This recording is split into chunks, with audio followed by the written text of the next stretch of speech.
Dear listeners, welcome to this new exploration of the fascinating universe of abundance and prosperity. In our previous session, we delved into the powerful affirmation "money follows and pursues me." Today, we will delve even deeper into this concept, exploring new dimensions of our relationship with wealth and discovering innovative ways to attract opulence into our lives. Let's imagine for a moment that our mind is like a giant magnet. This magnet has the ability to attract or repel abundance, depending on how we program it. The beliefs we harbor in our subconscious are like the polarity of this magnet.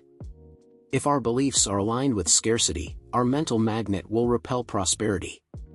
Conversely, if our beliefs vibrate in tune with abundance, we will attract wealth like a powerful magnet attracts metal.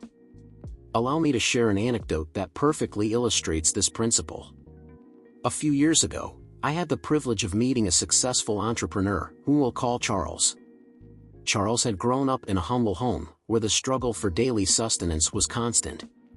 However, from a very young age, Charles decided that his financial reality would not be determined by his circumstances, but by his beliefs. Every morning, before leaving home, Charles would stand in front of the mirror and repeat to himself, "I am a magnet for wealth. Financial opportunities constantly seek me out." At first, this practice seemed a bit silly to him, even uncomfortable.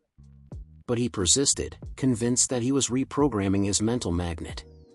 The fascinating thing is that, over time, Charles's life began to reflect this new programming. Business opportunities started to arise out of nowhere. Wealthy people felt inexplicably drawn to him, offering partnerships and collaborations.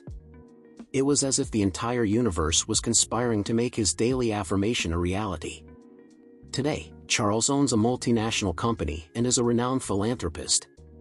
When I asked him what the secret to his success was, he replied without hesitation, "I turned my mind into a magnet for prosperity." This story leads us to a crucial question: how is the magnet of your mind polarized? Is it attracting abundance or repelling prosperity?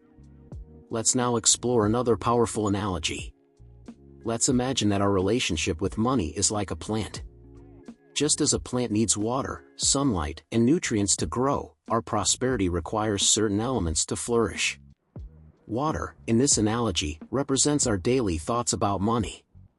If we water our prosperity plant with thoughts of scarcity, worry, and fear, it will wither. On the contrary, if we nourish it with thoughts of abundance, gratitude, and positive expectation, it will flourish spectacularly. Sunlight symbolizes our daily actions.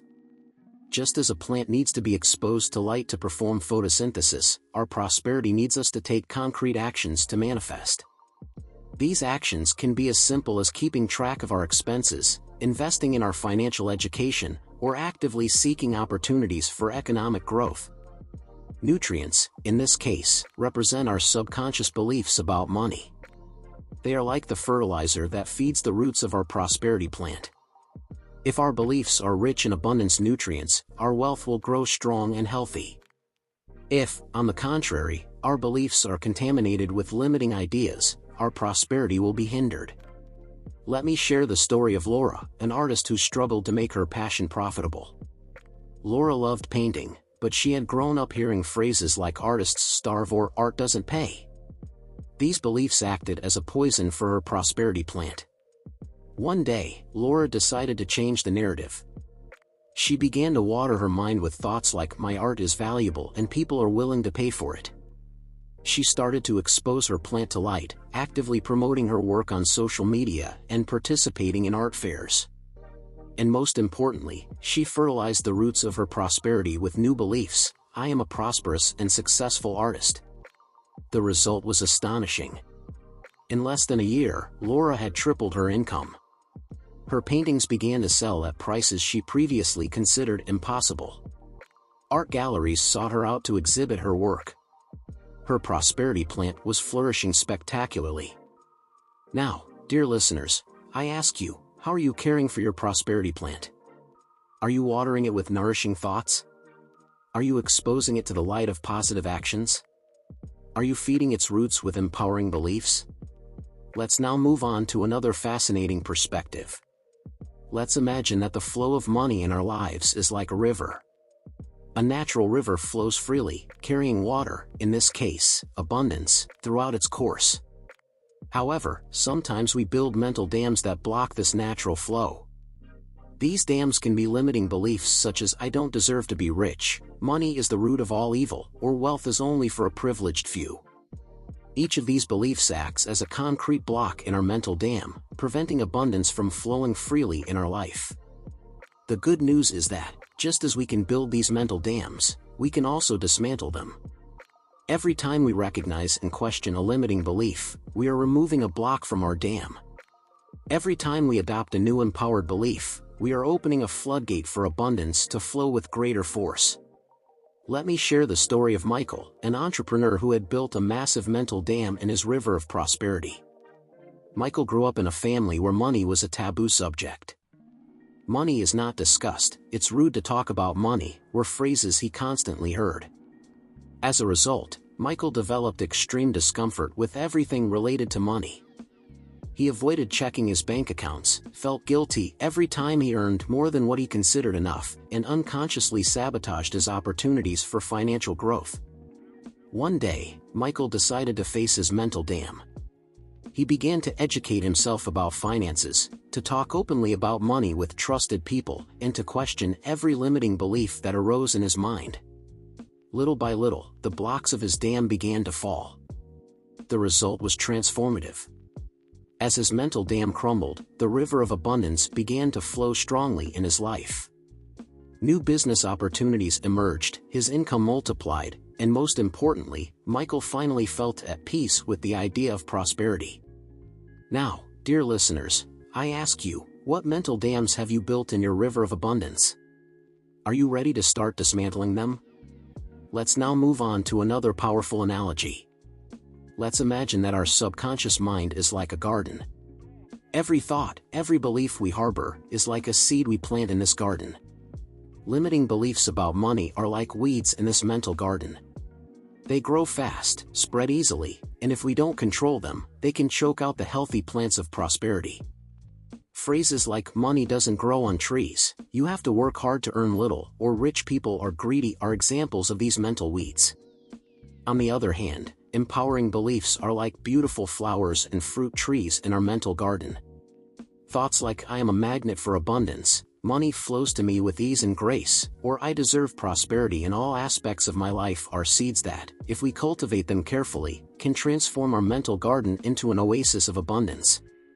Let me share the story of Anna, a single mother who had filled her mental garden with financial weeds. Anna grew up hearing phrases like "we're not rich," "money doesn't stretch," and "the rich get richer and the poor get poorer." As a result, her mental garden was full of limiting beliefs that choked any possibility of prosperity. One day, Anna decided to become the gardener of her mind. She began to pull out, one by one, the weeds of her limiting beliefs.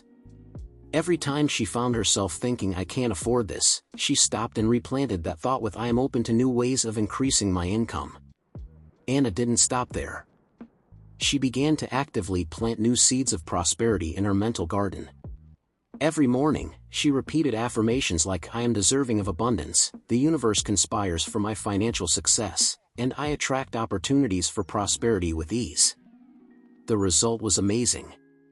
In a matter of months, Anna's mental garden transformed from a wasteland of scarcity to a lush oasis of abundance. Professional growth opportunities began to emerge. Her financial situation improved significantly. And most importantly, Anna finally felt at peace with the idea of prosperity. Now, dear listeners, I ask you, how is the garden of your mind? Is it full of weeds of scarcity or flowers of abundance? Are you ready to become the gardeners of your prosperity? Let's now move on to another fascinating perspective. Let's imagine that our relationship with money is like a radio frequency.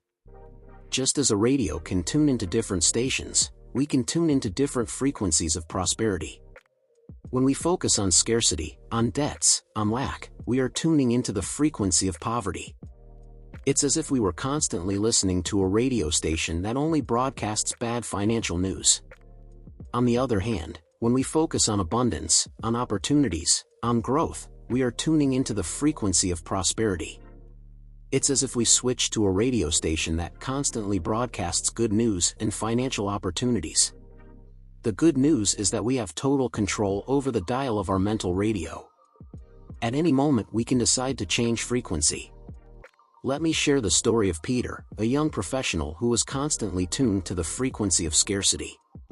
Peter always focused on what he didn't have, on the bills he couldn't pay, on the luxuries he couldn't afford. As a result, his financial reality was a perfect reflection of this tuning. He was always short of money, in debt, and stressed about his finances. One day, Peter decided to change the dial of his mental radio. He began to consciously tune into the frequency of abundance. Every time he found himself thinking about what he lacked, he shifted his focus to what he already had and what he was grateful for. He started paying attention to the opportunities for financial growth around him. He began to visualize the life of abundance he desired, feeling the emotion and gratitude as if he were already living it. The result was surprising. As Peter stayed tuned to the frequency of abundance, his reality began to change. Professional growth opportunities started to appear. Ideas for generating additional income arose in his mind. His financial situation improved significantly. The most fascinating thing is that Peter didn't change his job, didn't win the lottery, didn't receive an unexpected inheritance. The only thing that changed was the frequency he was tuned to. And that was enough to completely transform his financial reality. Now, dear listeners, I ask you, what frequency are you tuned to? Are you listening to the station of scarcity or the one of abundance? Are you ready to change the dial of your mental radio? Let's now move on to another powerful analogy.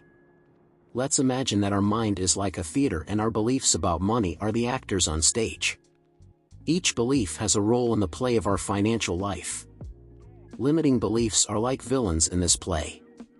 They have dialogues like "I'll never have enough money," "Wealth is only for a lucky few," or "Money is the root of all evil." These villains hog the stage, stealing the spotlight and sabotaging any attempt at prosperity. On the other hand, empowering beliefs are like heroes in our mental play. They have lines like "I am a magnet for abundance," "I deserve prosperity in all aspects of my life," or "Money flows to me with ease and grace." These heroes, when we give them the leading role, have the power to completely transform the plot of our financial story. Let me share the story of Sophie, an entrepreneur who had allowed the villains to dominate the stage of her mind for years. Sophie grew up in a home where money was always a cause for worry and conflict. As a result, she developed a cast of mental villains that constantly sabotaged her efforts to achieve prosperity. One day, Sophie decided to rewrite the script of her mental play.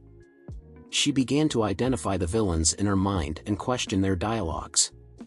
Every time she heard one of these villains say "You can't afford that," Sophie interrupted it and gave the floor to a new hero who said "I am open to new ways of increasing my income." Sophie didn't stop there. She began to actively create new heroes for her mental play. Every morning, she stood in front of the mirror and rehearsed the dialogues of these new protagonists. "I am deserving of abundance, the universe conspires for my financial success, I attract opportunities for prosperity with ease." The result was spectacular. In a matter of months, Sophie's mental stage transformed. The villains of scarcity lost prominence, while the heroes of abundance began to dominate the play. Her business flourished, new growth opportunities emerged, and most importantly, Sophie finally felt like the director of her own prosperity play.